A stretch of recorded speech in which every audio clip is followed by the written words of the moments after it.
हाय दोस्तों, आप सभी को मेरा नमस्ते। उम्मीद करती हूँ आप सब ठीक होंगे, मस्त होंगे। तो दोस्तों, अपन देख रहे हैं, मैं आज लेकर आई हूँ फिर से नया वीडियो। मैं बीच बीच में थोड़े से वीडियो नहीं बना पा रही हूँ, थोड़ा सा बिजी हूँ, तो उसके लिए मैं क्षमा प्रार्थी हूँ। देखिए, इसमें है कि अपन पढ़ रहे हैं बीए प्रथम वर्ष हिंदी साहित्य आदिकालीन और भक्तिकालीन काव्य प्रथम प्रश्न पत्र में मलिक मोहम्मद जायसी का जो पाठ है उसमें दो भाग है, नागमती वियोग खंड और एक सिंघलदीप वर्णन खंड। सिंघलदीप वर्णन खंड अपन ने देख लिया है, नागमती वियोग खंड भी अपन देख रहे हैं। इसके दो पद बचे हैं, तो दोनों पद देख लेंगे आज या कल, कभी भी। आज देख, जितना देखता आज एक या दो, जो दोनों देखे जाते हैं तो दोनों देख लेंगे। तो देखिए, जो जो पद है वो, चढ़ा आषाढ़ गगन घन गाजा, साझा विरह धुंध दल बाजा, धूम साम धोरे घन धाये, सेत ध्वजा भग पाती दिखाए, खड़क बिजू चमके चहु और, बूंद बान बरसही घन घोरा, ओनई गठा आई चरु चहु फेरी, कंत उभारू मदन हो घेरी, दादुर मोर कोकिला पीहू, गिरे बिजू गट रहे ने जीव, पुष्य नक्षत्र सिर ऊपर आवा, हो बिन नाहे मंदिर को छावा। आगे है, अद्रा लागी लागी बूही लेही मोही, बिनु पीहू को आद्र देई, जिन्हें घर कंता ते सुखी, तिन गारो ओ गर्व, कंत पियारा वही रे हम सुख भूला शर्व। जैसा कि आपको विदित है कि ये पद नागमती वियोग खंड से लिए गए हैं, तो बस यहाँ पर जो नागमती इन पदों में अलग अलग जो उपमाएं देकर, अलग अलग उदाहरण देकर अपने वियोग को, विरह को व्यक्त कर रही है, वही है कि यहाँ पर प्राकृतिक, जो प्रकृति के दृश्य हैं, पक्षी हैं, उनको लेकर नागमती जो है अपनी विरह वेदना को व्यक्त कर रही है। देखिए, अगर अपन इसके प्रसंग की बात करते हैं तो प्रसंग कैसे करना है, तो प्रस्तुत पंक्तियां कवि जायसी के द्वारा रचित पद्मावत में आए नागमती वियोग खंड से अवतरित है। इस पंक्तियों में, प्रस्तुत पंक्तियों में नागमती के वियोग वर्णन के अंतर्गत 12 मासा प्रारंभ होता है। मतलब 12 मासा का वर्णन, 12 मासा में 12 महीने, और वह आषाढ़ मास से प्रारंभ होता है। इस अवतरण में कवि आषाढ़ में होने वाले परिवर्तनों के साथ नागमती की विरहावस्था का वर्णन करते हैं। मतलब आषाढ़ माह में जो प्रकृति में होने वाले परिवर्तन है, उनके साथ साथ नागमती की जो अवस्था है उसका वर्णन किया गया है।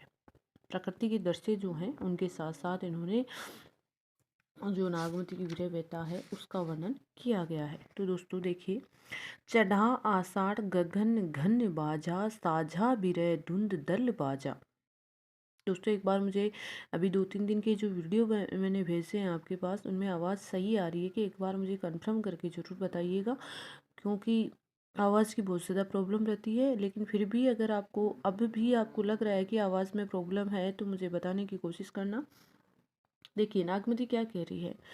नागमती कहती है, चढ़ा आषाढ़, आषाढ़ का महीना आ गया है, गगन घन बाजा, गगन का मतलब आकाश में, घन का मतलब है बादल या मेघ, गाजा गरजने लग गए हैं। कि नागमती कह रही है कि आषाढ़ का महीना आ गया है, आकाश में बादल गरजने लगे हैं, मेघ गरजने लगे हैं। सझा विरह धुंध दल बाजा, दल मतलब समूह है, बाजा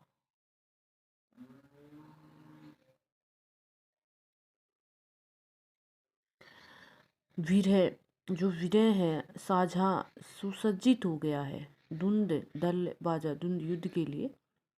यहाँ पे नागमती कह रही है कि विरह ने युद्ध की तैयारी कर ली है और उसकी सेना आ पहुंची है।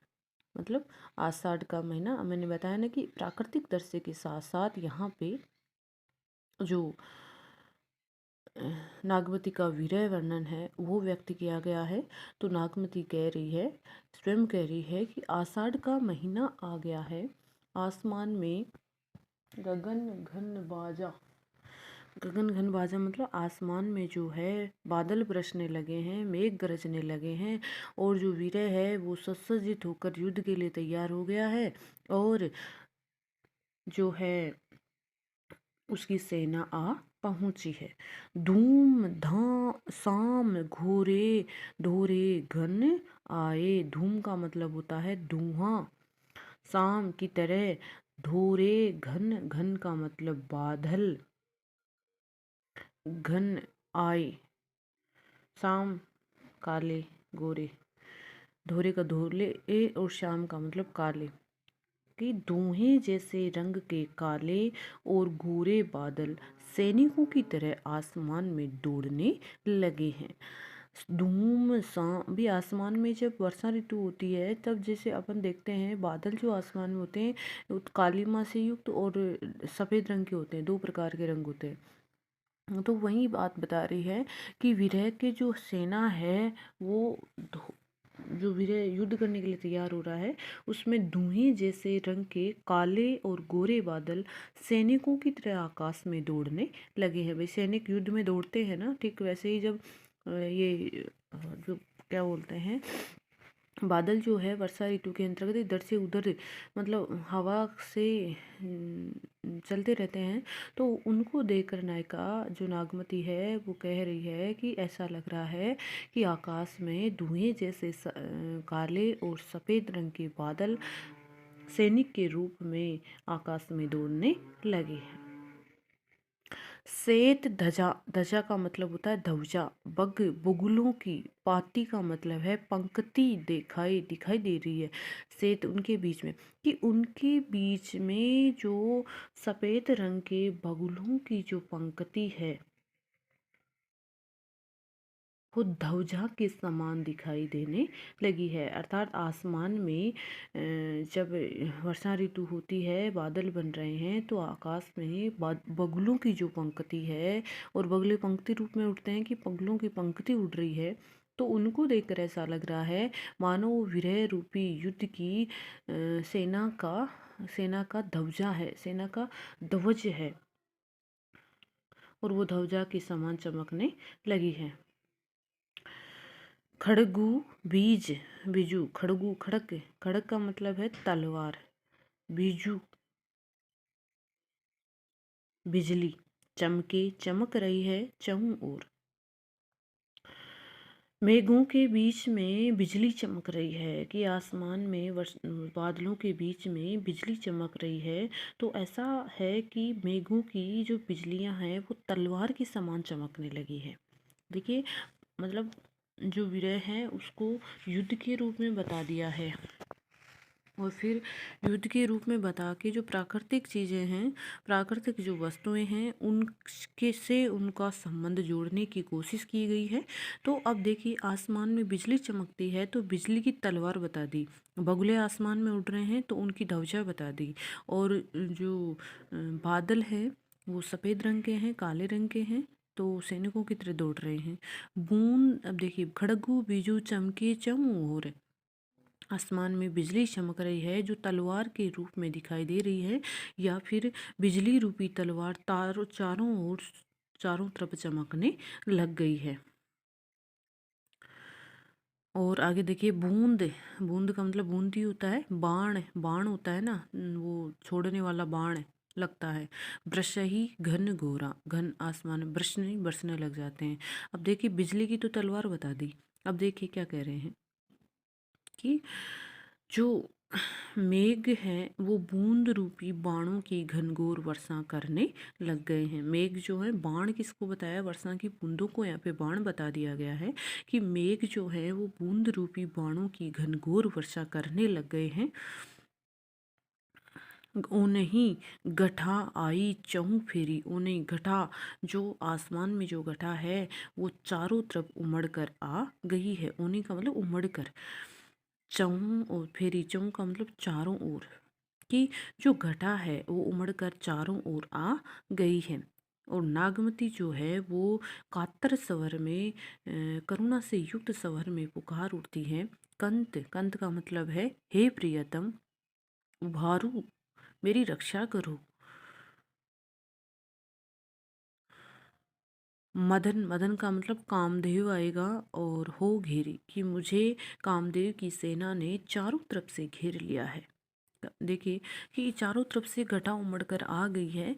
तो जैसे होता है ना, युद्ध करने के लिए सेना चारों तरफ से वो शत्रु को चारों तरफ से घेर लेती है और उमड़ उमड़ कर बीच में आ जाती है।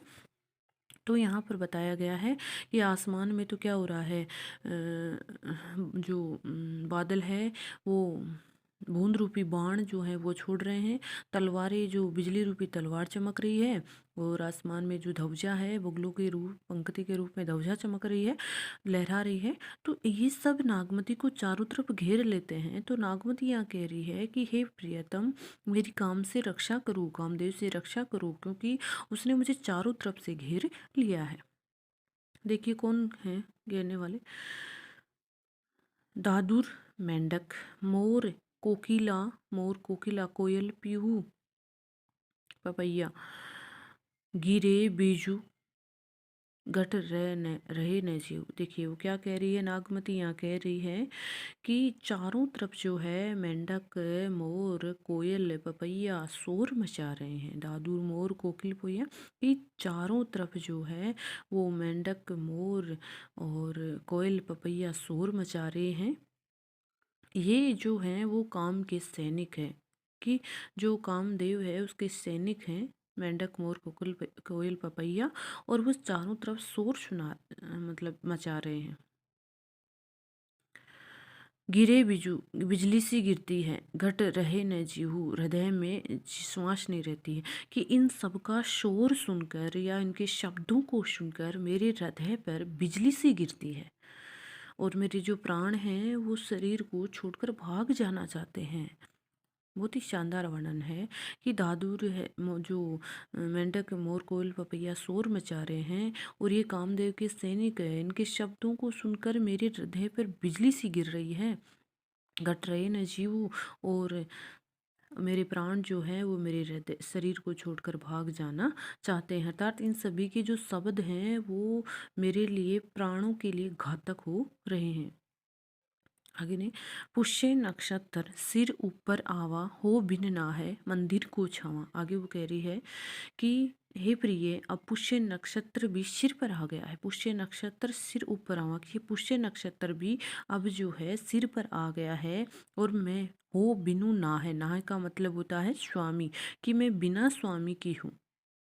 कि पुष्य नक्षत्र में जो प्रेमी हैं वो आपस में मिल जाते हैं, ऐसा माना जाता है। तो नागमती यहाँ कह रही है कि अब तो पुष्य नक्षत्र भी आ गया है, और मेरे पास मेरी प्रियतम नहीं है, मैं प्रियतम के बिना हूँ। मंदिर को छावा, और कौन मेरा मंदिर छुआवेगा, अर्थात मेरे मंदिर की अब कौन रक्षा करेगा। ये क्या दिक्कत हो जाती है बीच में। देखिए, अद्रा लाग गई बूही लेही मोही, बिनु पीहू को आदर तेई। वो क्या कह रही है, अद्रा, अद्रा नक्षत्र भी आ गया है। आद्रा लगी भूल लेऊं, कि आद्रा नक्षत्र आ गया है, मेरे प्रियतम वो नहीं पीहू को आदर दे, मेरे प्रियतम मेरे पास नहीं है, और जिस स्त्री के प्रियतम पास में नहीं होते हैं उनको कोई भी आदर नहीं देता है। जिन घर कंताते सुखी, तिन गाओ गारो ओ घर वे, कि जिनके घर में कंत हैं, अर्थात उनके पति घर में हैं, वे चारों तरफ से सुखी हैं। वो उन्हीं को गौरव और गर्व है, अपने पति के ऊपर गौरव हो रहा है, गर्व हो रहा है। कंत प्यारा भाई रे, और मेरा जो कंत है, मेरा जो प्रियतम वो भार है, हम सुख भूला गर्व में सारे प्रकार के सुख भूल गई हूँ। नागमती का बहुत ही शानदार वर्णन यहाँ इस पदों में हुआ है। सीधा सीधा अगर एक बार आपको फिर से अर्थ देखना है तो क्या नागमती वर्णन करते हुए कह रही है कि आषाढ़ का महीना आसमान में आ गया है, चारों तरफ आसमान में मेघ गरजने लग गए हैं, और विरह जो है वो युद्ध करने के लिए तैयार हो गया है, चारों तरफ उसकी सेना एकत्रित हो गई है। आकाश में धुएं के समान काले और सफ़ेद रंग के मेघ घिर आए हैं, और आकाश में जो बादल वो पंक्ति रूप में बगुले उड़ रहे हैं, तो ऐसा लग रहा है कि वो विरह की सेना की ध्वजा है। आसमान में जब बिजली चमकती है तो खड़क रूपी जो बिजली है वो तलवार के रूप में चमकती हुई दिखाई देती है, और विरह की जो वो वर्षा की बूंदें बाण के रूप में मेघ छोड़ते हुए प्रतीत हो रहे हैं। चारों ओर घटा उमड़ कर आ गई है, और नागमती कह रही है कि हे प्रियतम, मेरी इन कामदेव की से मेरी रक्षा करे, क्योंकि ये कामदेव मुझे चारों तरफ से घेर लिया है। मेंढक, मोर, कोयल और पपैया सभी अपनी आवाज़ कर रहे हैं, शोर मचा रहे हैं। इनकी आवाज़ सुनकर मेरे हृदय के ऊपर बिजली से गिर रही है। मेरे प्राण मेरे शरीर को छोड़कर जाना चाहते हैं। पुष्य नक्षत्र भी सिर पर आ गया है। मैं मेरे प्रियतम मेरे पास में नहीं है, और उनके बिना मेरे मंदिर को कौन छुआवेगा। आद्रा लागी वही ले आगे वो कह रही है कि आद्रा नक्षत्र भी आ चुका है। आद्रा नक्षत्र में मेरे प्रियतम मेरे पास नहीं है, और जब प्रियतम पास होते हैं तभी तो उनकी स्त्रियों की आदर की जाती है। और जिनके घर पे उनके प्रियतम हैं वो सब गौरवान्वित महसूस कर रही हैं, गौरवशाली हैं, गर्व कर रही हैं। लेकिन मेरे प्रियतम बाहर हैं, मैं किसके ऊपर गर्व करूं। मैं अपना सारा सुख भूल गई हूँ। देखिए दोस्तों, इसमें जो अलंकार है, देखिए भाषा के लिए तो मैंने आपको कहा था कि इन सभी की जो भाषा है वो अवधी भाषा है। अब देखिए, ये जो है छड़ा, आकाश, गगन, घन, गाजा, इसमें असंगति अलंकार है। ध्यान रखना, कौन सा अलंकार है? असंगति अलंकार है। इसके अलावा भाषा अवधि है। विशेष रूप से नागमती के विरह का वर्णन किया गया है, और भारमासा शैली के रूप में यहाँ पे वर्णन किया गया है। तो आज के लिए इतना ही। अब एक पद और बचा है आपका, तो वो अगले वीडियो में देखेंगे, और फिर आपका जो ये पार्ट है वो कंप्लीट हो जाएगा। तो आज के लिए इतना ही। धन्यवाद। एक बार कमेंट करना, लाइक करो, शेयर करो यार। क्लास लेके आप है ना छोड़ देते हैं, लाइक नहीं करते हैं। और कमेंट करके मुझे बताइए कि अब आवाज़ में आपकी कोई प्रॉब्लम तो नहीं है। तो आज के लिए इतना ही। धन्यवाद।